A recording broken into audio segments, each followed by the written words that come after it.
Multiple offers have become the norm in the Atlanta real estate market, and that requires a different strategy than we've used in every other market.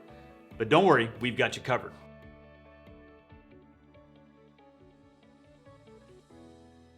We're tracking the stats, and the number of showings and the number of offers per listing are at the highest they've ever been for this time of the year. And that's why you're hearing those stories about, hey, this house got 14 offers, this house got 40 offers.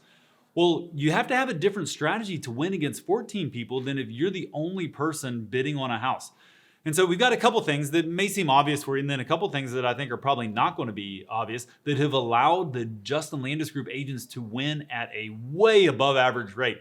You might find this fun. We actually track how many of our offers get accepted, and we're tracking right around 50%. So about half of the JOG offers are getting accepted. And when there's 14 offers, 40 offers, when the National Association of Realtors says the average number of offers on each house is 3 to 4, 50 is a lot higher. And so here's what you have to do. First and foremost, you've got to know your numbers. And that means your own financial numbers. How much am I willing to put down? How much am I willing to risk? How high can I go on a house? You got to know your numbers, because the second thing is you have to act quickly. Properties are moving quickly and you have to make a quick decision. And by already having your numbers planned out to know what you can personally afford and what you're personally comfortable with, you can make that quick decision. Secondly, you got to work with a great team. And I mean, obviously that's a plug for working with us as an agent, but that comes with lender, inspector, attorney, all of those things that they mattered some in the past.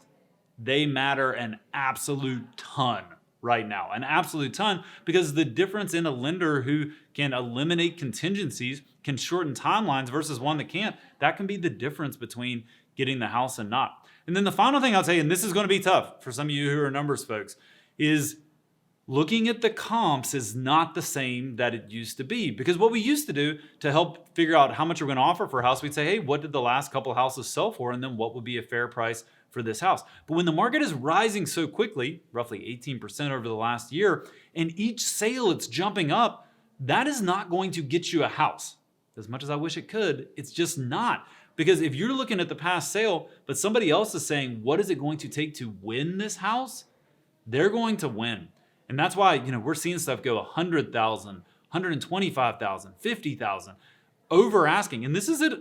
I mean, almost all price points. We're seeing stuff go 5, 10, 20% above asking. You've got to ask, what will it take to win this house versus what do the comps say? Because it's a new comp once you buy the house. And now, yes, if you were the only person who wanted the house, it would make absolutely no sense to set a new comp that's way higher. But what we find on most of these multiple offer situations is there are multiple people who would be willing to pay that price.